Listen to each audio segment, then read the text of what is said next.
Welcome back. Today's question is, could you comment a little on practical differences among complementarians on the notion of headship?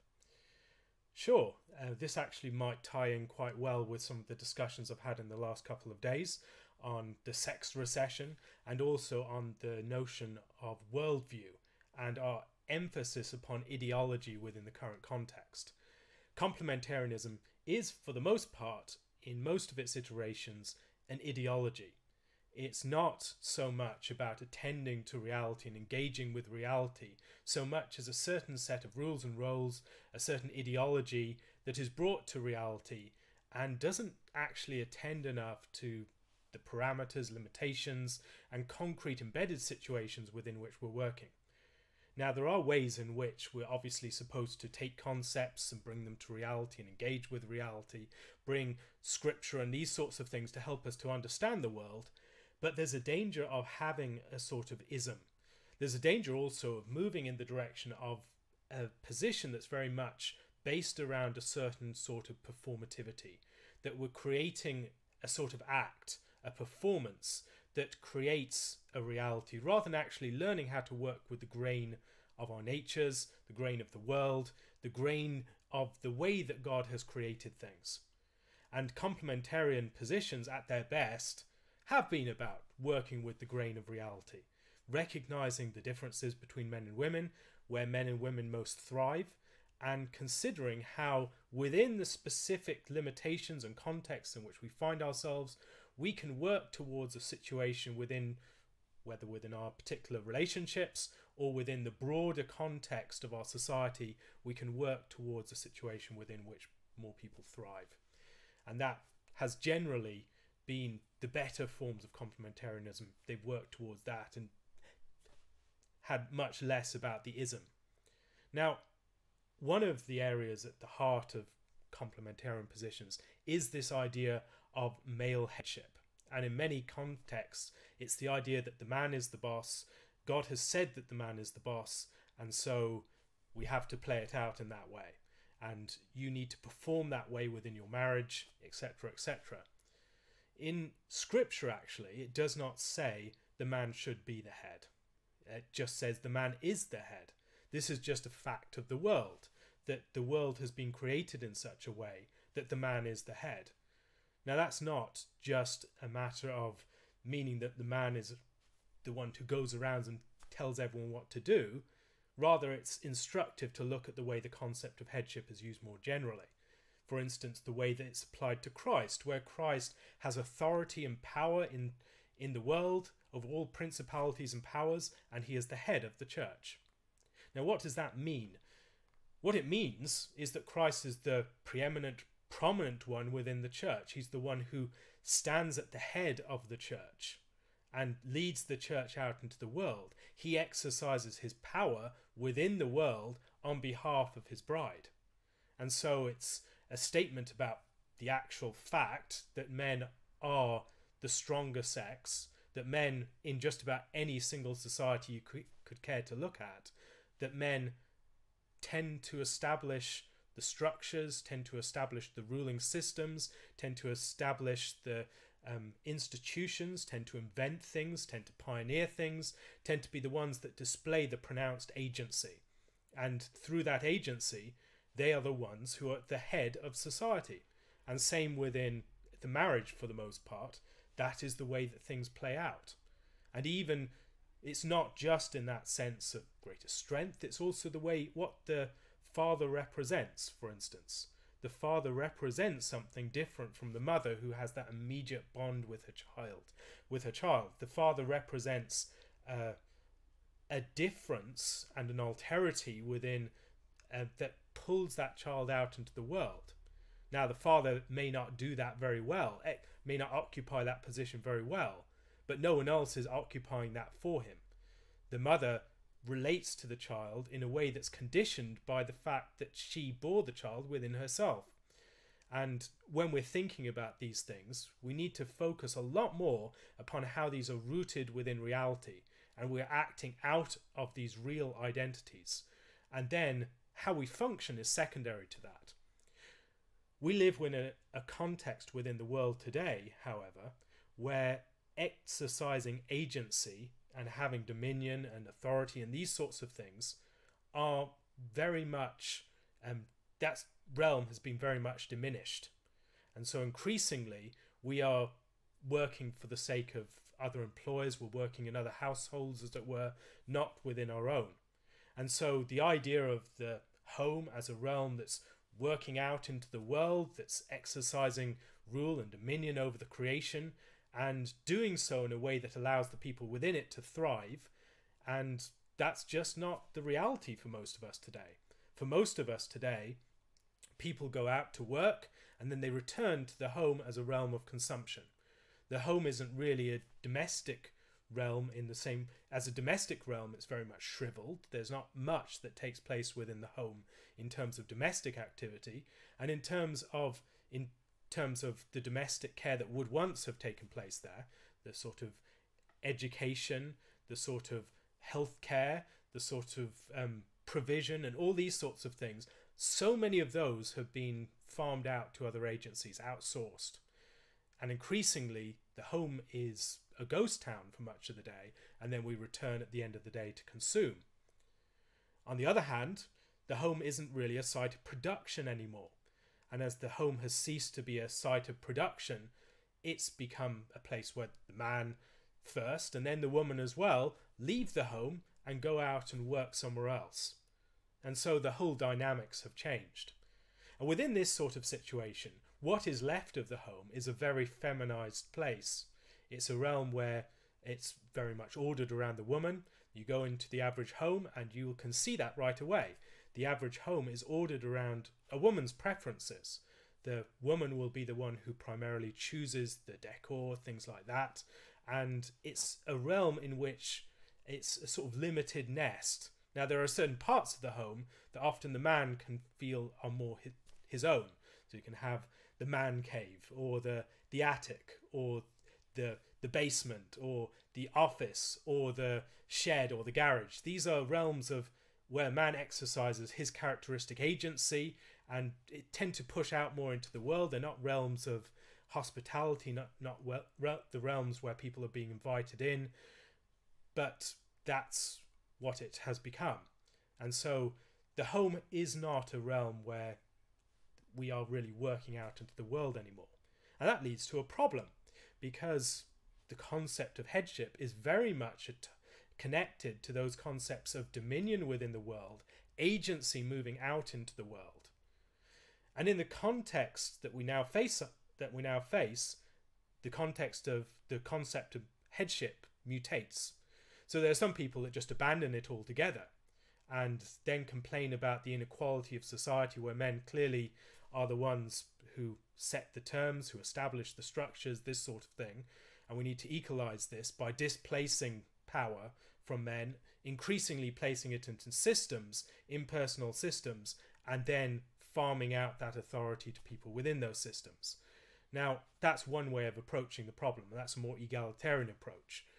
The other approaches can be a sort of performativity, reactionary performativity. And in some contexts, that's a hyper-patriarchal approach, where you have the man who struts around LARPing as if he was some great patriarch, when actually he's not really exercising any dominion in the world. He's just being a petty tyrant within his home. And there's nothing good about that. What it involves, for the most part, is the headship that formerly would have been exercised by the man in the household being turned in and exercised upon this domestic realm, where he acts as the boss and just tells people what to do all the time.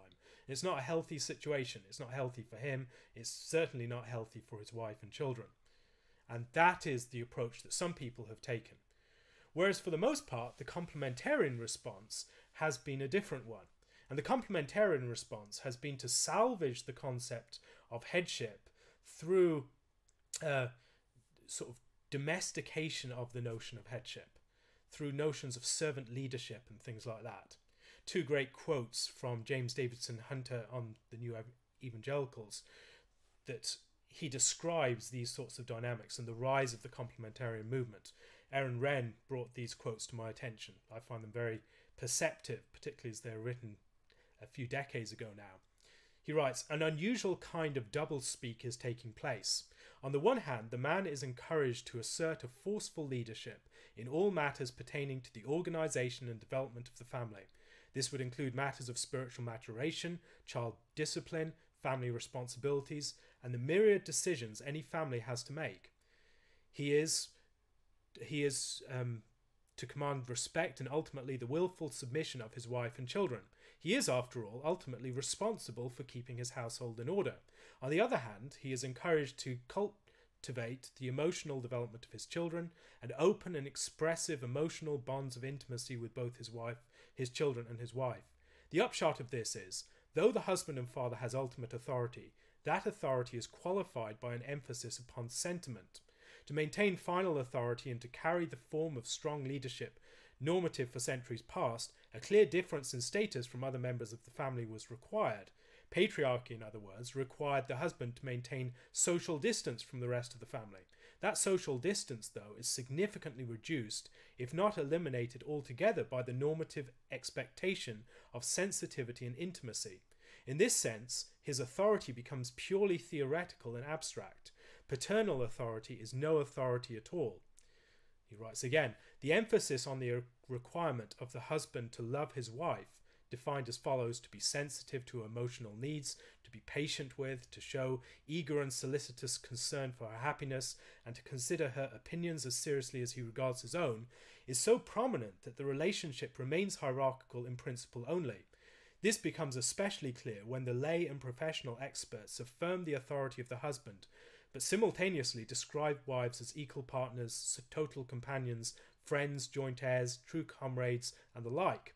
By redefining the husband's authority as an administrative technicality, the marriage relationship as a functional equality, and her nature as a weaker vessel in exclusively physiological terms, evangelicals have been able to maintain the integrity of their commitment to biblical literalism, while at the same time making the submission of women much less intellectually and emotionally objectionable. And he's got a real point there. A lot of the positions that you see out there under the name of complementarianism are a certain face-saving position within a situation where there is no authority and dominion exercised by the household, and where there's always the temptation for that authority and dominion to turn in upon the household in a performative way. In that sort of situation, what they recommend is this position where the husband is just often can become like the sidekick, the assistant to his wife within that domestic realm. And the emphasis is very much upon the man upholding that domestic realm in a way that's very much just serving his wife. And the household has no outward orientation as it once did. And so he's very much the mall cop for the home, and the one who very much follows the instructions and the directions of his wife, and he may perform some sort of authority from time to time, but it's very much one that is directed by his wife and also held in check by all these other agencies in society that are about getting him to act in a domesticated manner, in a way that's designed to support his wife. And the church can often be like that. It's often designed to tame men, to make men who are just very domesticated men. And there's nothing wrong with being a man who can work well within the household and support one's wife and be someone who's encouraging and supportive, someone who's emotionally present. These are important things. But if that's all that it involves, if that's what headship is, it's a pretty empty concept. And that's often what it has become. The other thing that you see within this context is the emphasis along those lines leads to an emphasis upon the weight that men bear, but without much sense of any dignity to that. This is a responsibility that falls upon men's shoulders a lot of the time, but there's very little sense of a dignity that comes with that, very little sense of an actual authority, very little sense of the household moving out into the world, being led by the husband and father. And when that is lost, you end up with the husband taking a lot of responsibility and blame. And it's a very different sort of position than I think we see within Scripture, within the Christian tradition as well. And this inequality between responsibility within husband and wife is another aspect of the complementarian picture that has often been malformed within the current context. There's a very good post that was written upon this not too long ago by a woman who was raised within a fairly extreme complementarian or more patriarchal context, and she writes about her experience and the imbalance of the concept of responsibility.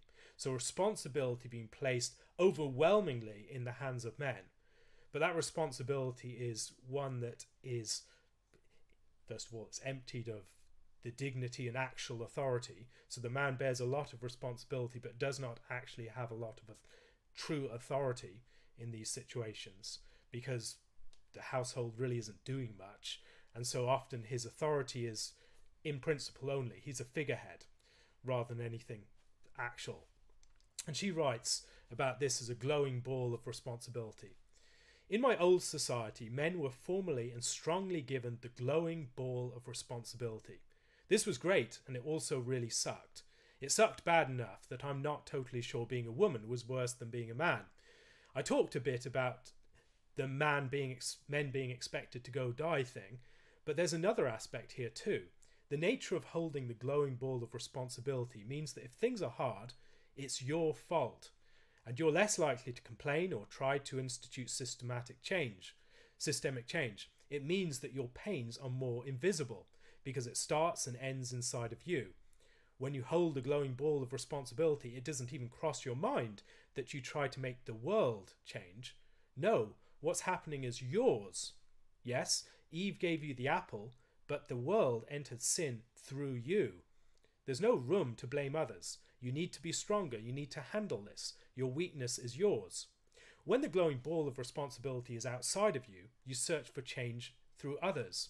You don't consider this as a weakness, and thus there's nothing to be ashamed about. How can society change?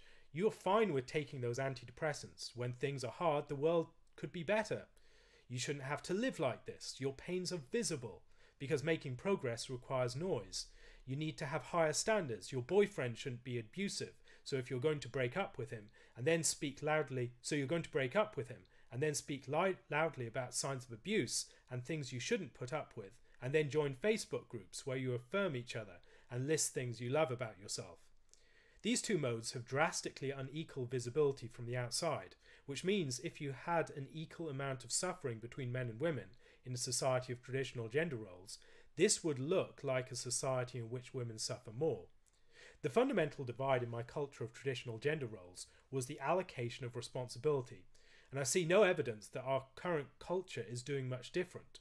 Everywhere I look, in our advertisements, in conversations at parties, in our movies, I see men held self-responsible and women as environment changers.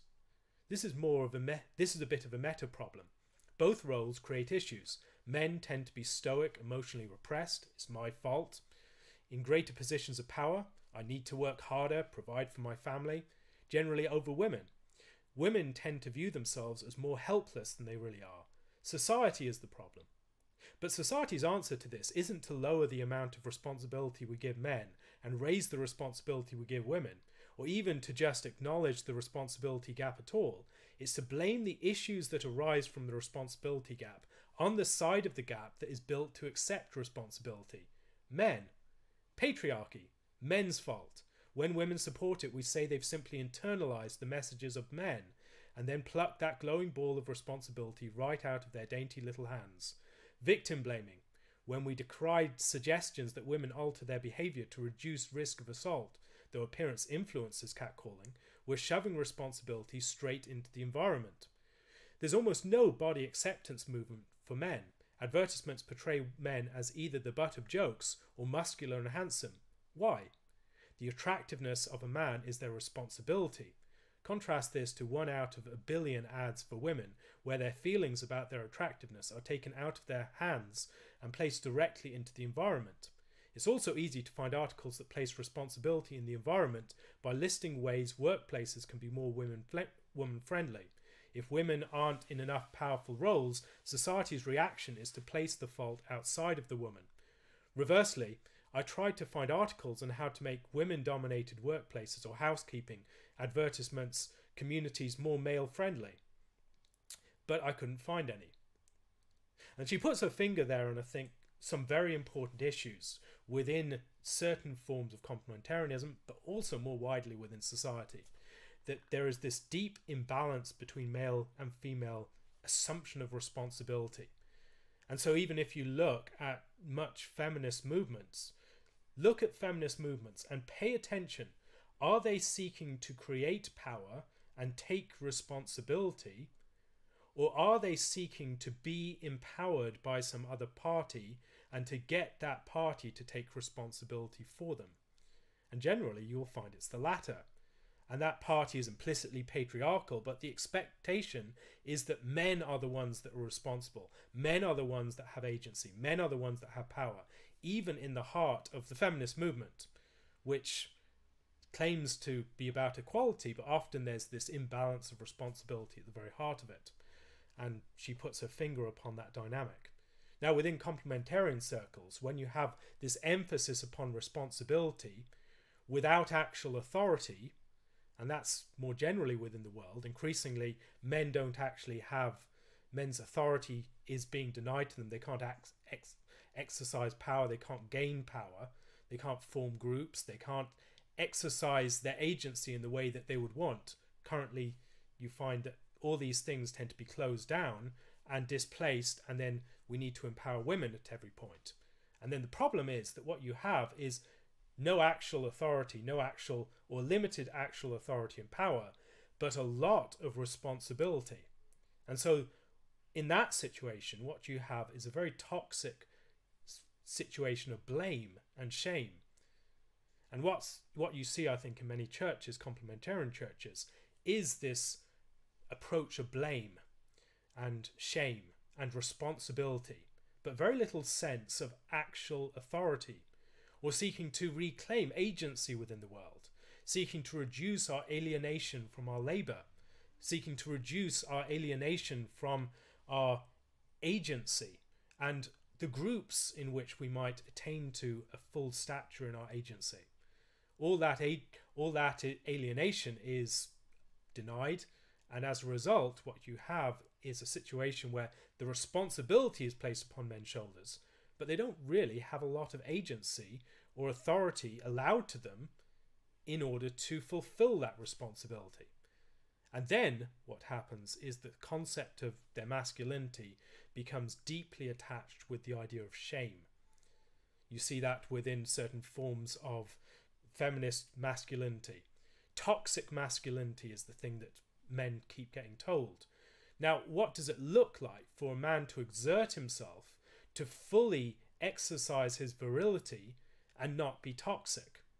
There's not a lot of that discussed, because as soon as men exert themselves in this way, it's seen as a threat to women within the context of labour, within the context of government, within all these different sorts of contexts of discourse, because it's difficult for women to compete with men on men's terms. And in that sort of situation, I think you have all this talk about responsibility, but very little room in which men can exercise agency responsibly. And the whole notion of masculinity then becomes attached with a sense of guilt, shame, inadequacy for certain aspects of responsibility that they just cannot fulfill. You're supposed to be like Christ and sacrifice for your wife. Now, what does that mean? What does it mean within the modern world, where you're doing most of your labour outside of the home, and you don't really have any way to exercise much agency within the home, within the household? What it means is that you end up being the assistant to your wife, the one who's the mall cop within the house, the one who's really upholding the feminine order. And that is not actually the vision that you have in Scripture. The vision you have in Scripture is the man being created, given a task that pushes him out into the world, and then the woman created, and the woman works alongside the man, but the woman's emphasis of primarily forming the inner life of society. And this dynamic is one that tends to be lost when the man is no longer ordered out into the world. Either that becomes turned in upon the home and becomes a sort of toxic authoritarianism and bullying and tyrannical leadership, or on the other hand, it's just squelched and there's nothing there but the shadow, the ghost of responsibility, with no actual authority to match up with it anymore. And I think complementarianism is wrestling with this problem. And it's wrestling in a way that often is designed more to salvage the biblical teaching to save face, rather than to actually wrestle with the situation that has been created by the modern world, to think about what would it look like if headship were being exercised properly. What would it look like if households had agency? If it were the case that men were working within the world, and that labour within the world was something that was forming a realm in which their households and their homes and families could flourish, but was not just narrowly worked in upon that context. And I don't think many people are asking that question. There are more people now, which is good, but it tends to be a question that's ignored. And in that context, what you're left with is very often performance, empty performance. You're trying to create an appearance of something when there is no actual reality there. Now, without that actual reality of agency within the world and an outward-oriented dominion within the world, a certain sort of complementarian performance can be more negative than positive. It can just involve the man trying to perform a certain act to try and save face, to try and save the appearance of headship, rather than actually pursuing the actual reality of it. And as the family has ceased to bear any weight, any great weight, you have this situation, I think, that we are wrestling with. And so I think the concepts of headship are really arising out of this particular set of problems that are very distinctive to the last 200 years or so. And we've not really found an adequate solution to it. But one of the things a complementarian approach, this healthy one, should do is name the problem and start to think about ways in which we can limit its spread. Think about ways in which we can develop agency for our homes again and our households. Think about ways in which the home can be a site of life again, of unalienated labour, where people are forming a context, man and woman together, in a way that's healthy, not in competition with each other, not one bossing the other around, and each as king and queen, as it were, forging a realm of life that's healthy and good for all within it and for society as a whole. Now, within Scripture, that concept of king and queen is important. There is an asymmetry between man and woman, and there is a sense in which responsibility falls chiefly upon the shoulders of the man. And that responsibility is a factor that comes with greater agency, greater strength, greater social power, all these sorts of things. That involves a greater degree of responsibility. It also involves, that situation is one that can be reversible in different contexts. So within the context of the domestic life of the home, it should generally be the wife that calls the shots. It's not, when we talk about headship, often people can think about it just in a straight hierarchical manner, that the husband is here and the wife is here, and that seldom leads to healthy results. Rather, they should be looking face to face as counterparts, but counterparts in a way that there's a dance, and there's an asymmetry in the way that they play out that dance. And sometimes the man is leading, sometimes the woman is the one that's setting the terms. And within Genesis, that's part of what we see as the image that's provided for us. When we're looking at this, then, I think we need to step back from the specific situations that we face in modern society. We need to step back, consider the broader parameters of the relationship that are envisaged by Scripture. We should think about the ways that these things have changed. We should then think about the specifics of our historical situation, knowing our situation not just as it's our general situation that we just act in like fish in water, unaware that we're actually in water that has a particular character. Rather, we should be aware of what has led to this position and the specific limitations and problems, and we should work within those in a way that expands things. And that requires imagination and creativity, and it requires deep wisdom and prudence. It will require men and women working in partnership with each other. It will require moving away from the idea, first of all, of radical equality that seeks to flatten out the differences between men and women. It will seek to move beyond the artificial performance that tries to maintain the appearance of these things without actually maintaining the reality. And it will seek to move into the grain of reality itself. And that's going to take a lot of work. But I think this is where the differences between complementarianism and its positions on headship tend to play out. Some are trying to save the appearance. Others are we just don't know why God gave us these commandments, and we just have to work out some way of living in terms of them according to as limited an approach as possible. So we have certain realms that have certain requirements, and outside of those anything goes. We shouldn't really require any difference. Now within Scripture, that's not actually the way things appear. There's a lot of emphasis upon an asymmetry, but an asymmetry that's supposed to be a beautiful one that's danced out, not one that's just a flat hierarchical asymmetry. And there is a reversibility to this. There is a sense of, it's like fundamental forces within reality. Different man and woman are working differently within reality, but in ways that ideally complement rather than compete with each other. And when we work well together, we'll work in ways that we're all stronger from the cooperation. And that has been the vision of headship that I think you see in Scripture, that the headship of the man, the headship of Christ, is a headship that's exercised out into the world for the sake of the bride, the church. It's not a headship that's exercised within the zero-sum game of who gets to say how things go within the marriage itself. Marriages are outward oriented. When God created the man and the woman, he created the man first of all for the sake of tilling the ground, of serving the ground, of guarding and keeping the garden. And he created the woman to work alongside the man. Now, when we lose that, what we end up with is the man and woman facing each other, and the woman ends up being very much the sidekick. It's not a healthy situation.